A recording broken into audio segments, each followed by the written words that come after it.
1890 ഇറ്റലിയിലെ കൊറിനാൾഡിയിലെ ഒരു ദരിദ്ര കുടുംബത്തിലാണ് വിശുദ്ധ മരിയ ഗൊരേറ്റി ജനിച്ചത്. നെറ്റൂണോക്ക് സമീപം തന്റെ മാതാവിനെ വീട്ടുവേലകളിൽ സഹായിച്ചുകൊണ്ടുള്ള വളരെ ദുരിതപൂർണമായ ഒരു ബാല്യമായിരുന്നു വിശുദ്ധയുടേത്. അതേസമയം പ്രാർത്ഥന നിറഞ്ഞ വളരെ ഭക്തിപൂർവമായ ഒരു ജീവിതമായിരുന്നു മരിയയുടേത്. മരിയയ്ക്ക് 12 വയസ്സുള്ളപ്പോൾ തന്നെ പ്രതിരോധിക്കുവാൻ കഴിയാത്ത വിധം കഠിനമായ പരീക്ഷയെ നേരിടേണ്ടി വന്ന കാര്യം ഓരോ ക്രൈസ്തവനും സുപരിചിതമാണ്. 1902 തന്റെ വിശുദ്ധിയെ സംരക്ഷിക്കുവാൻ വേണ്ടി ധീരമായി ചെറുത്തുനിന്ന മരിയയെ അലക്സാൻഡ്രോ സെറനെലിയെ എന്നയാൾ കുത്തിക്കൊലപ്പെടുത്തുകയായിരുന്നു. ജാതിമത ഭേദമന്യേ ആദരവോടും ബഹുമാനത്തോടും നോക്കുവാൻ കഴിയുന്ന ഒരു ജീവിതമാണ് അവളുടെ ജീവിതം.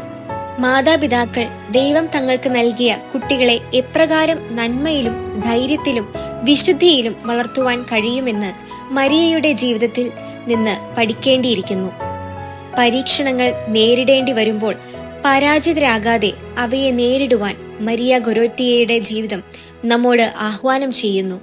അലസരും അശ്രദ്ധരുമായ കുട്ടികൾക്കും യുവാക്കൾക്കും ലൗകിക ജീവിതത്തോട് താല്പര്യം തോന്നിയാൽ വെറും ക്ഷണികവും ശൂന്യവും പാപകരവുമായ ലോകത്തിന്റെ ആകർഷകമായ ആനന്ദങ്ങളിൽ വഴിതെറ്റി പോകാതിരിക്കുവാൻ വേണ്ട മാതൃക മരിയയുടെ ജീവിതാനുഭവത്തിൽ നിന്നും ലഭിക്കും. അപ്രകാരം എത്രമാത്രം ബുദ്ധിമുട്ടേറിയതാണെങ്കിലും ക്രിസ്തീയ ധാർമ്മികതയിൽ തങ്ങളുടെ ദൃഷ്ടി ഉറപ്പിക്കുവാൻ അവർക്ക് സാധിക്കും. മരിയ ഗൊരേറ്റിയെ പോലെ ഉറച്ച തീരുമാനവും ദൈവത്തിന്റെ സഹായവും ഉണ്ടെങ്കിൽ നമുക്ക് ആ ലക്ഷ്യം നേടുവാൻ സാധിക്കും. അതിനാൽ കന്യകയും രക്തസാക്ഷിയുമായ വിശുദ്ധ മരിയ ഗൊരേറ്റി നമുക്ക് കാണിച്ചു തന്ന മാതൃകയനുസരിച്ചുള്ള ജീവിത വിശുദ്ധിക്കായി നമുക്കെല്ലാവർക്കും പരിശ്രമിക്കാം.